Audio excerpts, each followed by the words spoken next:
9 early Atari ST racing games as featured in ST Action Magazine issue number 2.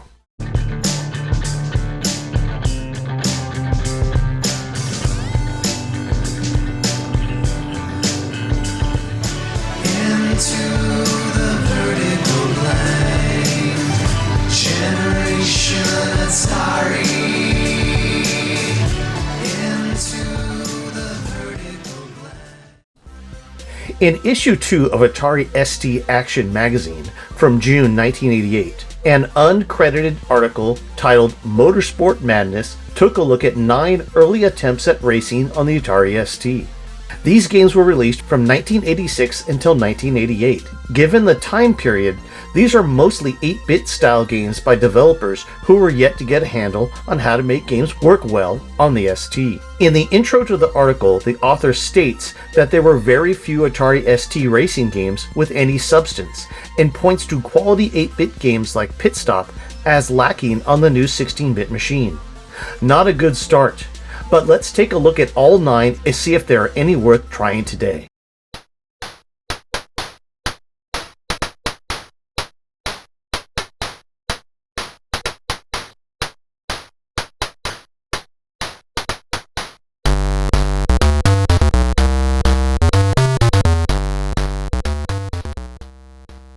First up is Test Drive by Accolade. In Test Drive, your task is to drive from one filling station to another on a road that winds through the mountains. Your score is amassed by how fast you travel between these checkpoints, but there are other cars and police in the way to stop you on your journey. The intro screen and car selection screen are pretty impressive, while the driving is well done with a through-the-windshield view, and the rear-view mirror plus radar detector help to look out for the CHP. Released in 1986, this game received generally good marks from players, and a 7.5 out of 10 from Atari Mania fans. This ST Action Magazine gave it 73%, and it is generally thought of as a nice but not overly superior Atari ST driving game. This is definitely one you should take a look at today if you want to test out a game on a trusty old ST or an emulation.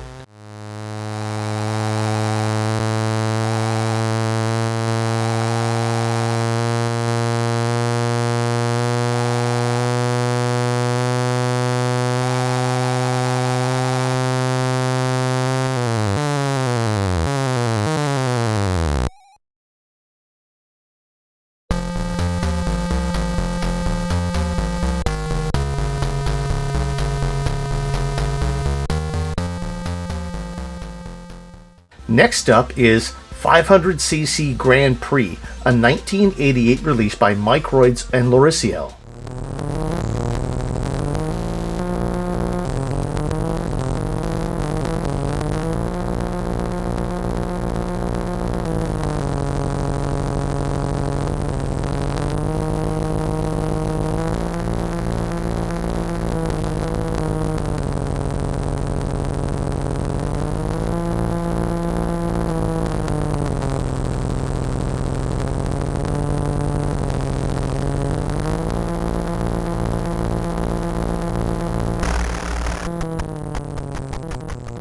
I guess this could be considered a Pit Stop 2-like game with side-by-side 2-player action rather than the top and bottom split style of that 8-bit Epix release.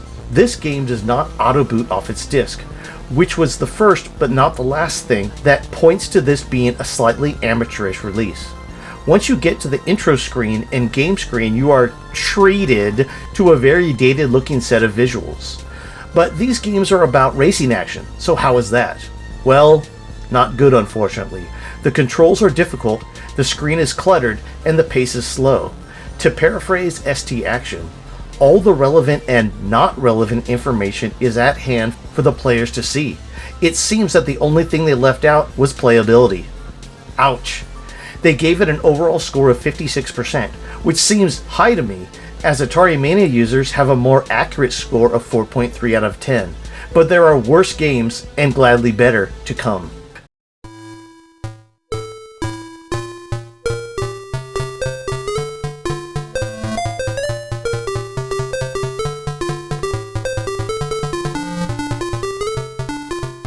Does Supercycle, a very early 1987 Epix release, bring any more fun?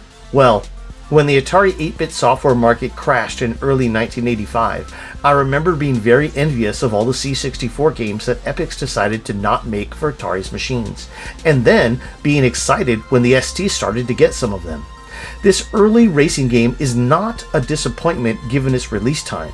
It's a very competent port of an 8-bit game to the ST. It's not very special in any way though. The graphics are a little sparse, and the sound is a little grating, but it's definitely an improvement over 500cc playability wise.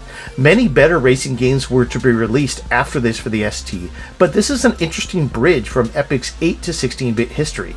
It was fun for me to go back and check out, but you don't have to. Atari Mania users gave it a 7.7 out of 10, and ST Action gave it a 68% for the third highest on this list.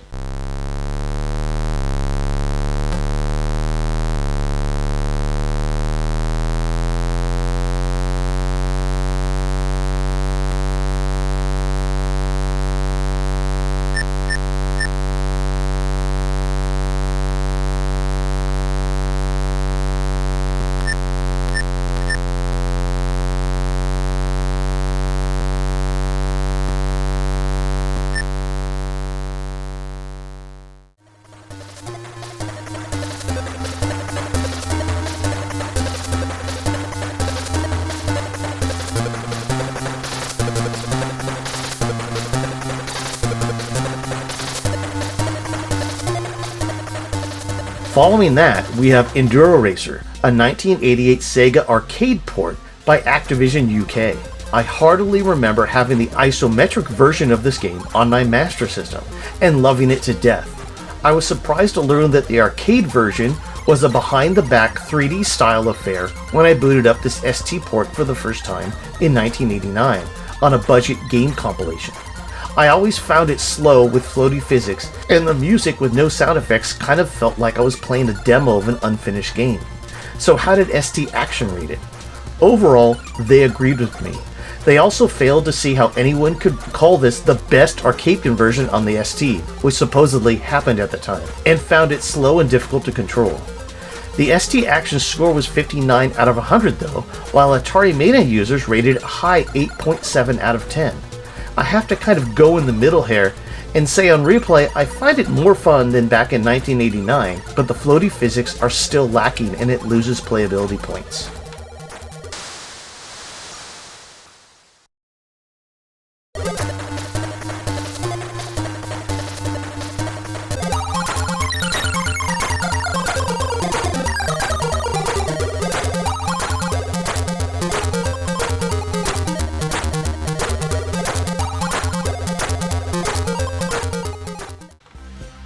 Does it get better now? Let's see as we tackle Air Informatique's Turbo GT, a 1988 release that takes the view overhead with the entire track on screen at the same time. It's similar in looks to Super Sprint or Atari 2600 Indy 500. I would love to say that the French got it right this time. Actually, well, yes and no. Supposedly, the game actually controls and plays pretty well, and the computer-controlled cars race at various AI difficulties, allowing even a novice to play okay at this game. But I couldn't really tell. I only got through the opening screen once in my emulator, and I couldn't test on my STFM as it's boxed up right now. The keyboard keys are odd, and I couldn't get them to control either. ST Action magazine added that it's a good game hidden behind some interesting choices of presentation and visuals. Atari Mania users were not kind to this game, giving it a 5.5 out of 10. Maybe that's because the author felt the need to show his face on the title screen. ST Action magazine gave it 44%, which is still higher than I could give it because I can't even get it started. Now, low is deserved for the next game, and possibly some people mistook Turbo GT for Anco's 1988 budget release, Karting Grand Prix. As ST Action says, this is a budget game and it shows. The game intro and car modification screen look pretty nice, and the tracks look okay, but then the game starts. What this game really lacks is playability. The computer car slowly moves about the track, while I was stuck just trying to control my car. To me, this frustrating mess that got 24% from ST Action and 5.6 from Atari Mania users is not worth testing unless you're into frustration. If that's the case, give it a whirl.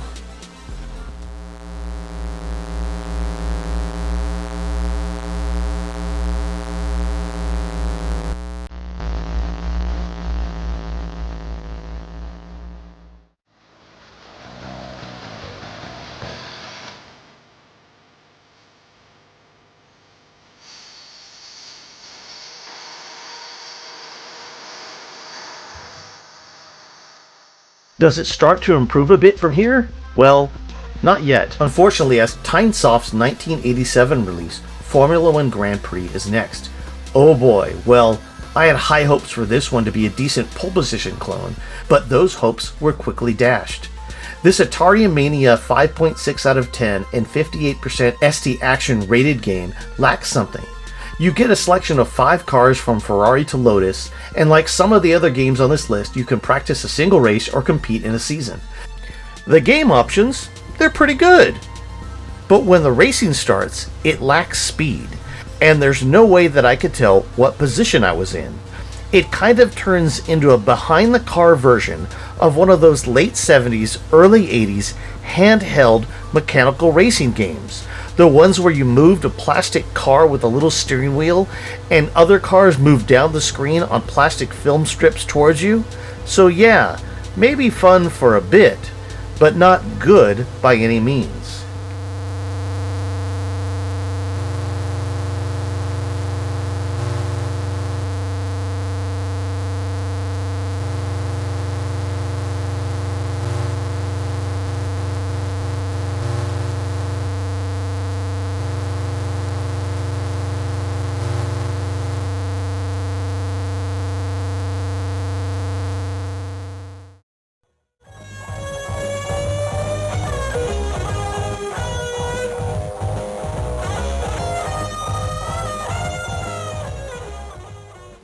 Does it get better from here?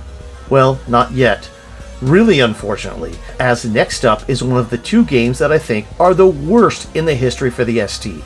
Along with Street Fighter, Crazy Cars by Titus, a game that ST Action gave 36% and Atari Mania users generously gave 5 out of 10. I find it to be an unplayable floaty physics mess. First, the good, kind of. The static screenshots look decent, and programmer Elaine Fernandez, who was just getting started on the ST and Amiga, would keep iterating this into a great engine by the time Crazy Cars 3 arrives. But in this incarnation, it's not good at all. From the strange floaty cars to the odd sounds, it has the look of the alpha engine that it is.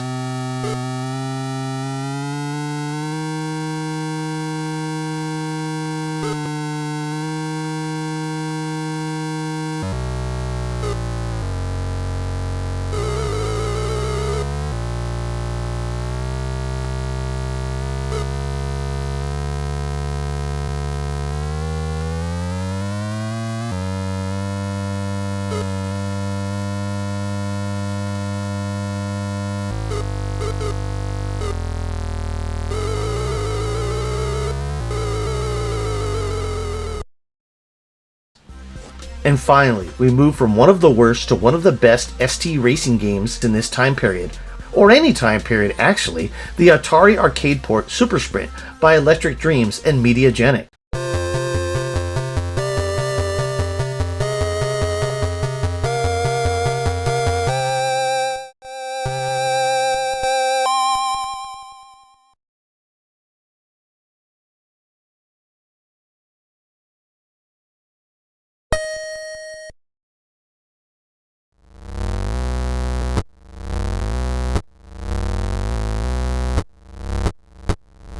This overhead view masterpiece is multiplayer racing fun, even if you are alone playing against the computer. ST Action gave this one 75%, which I find kind of low, but they still loved it, while Atari Mania users give it 7 out of 10. For me, this is a clear 9 out of 10 game, and one of my absolute favorites on the platform. This is the way you make an overhead racing game on the ST. this is how you make one of the best arcade conversions. Unfortunately, for ST fans, as happened quite often, the team behind this game, State of the Art, would not produce another ST game after disbanding and moving on to other platforms.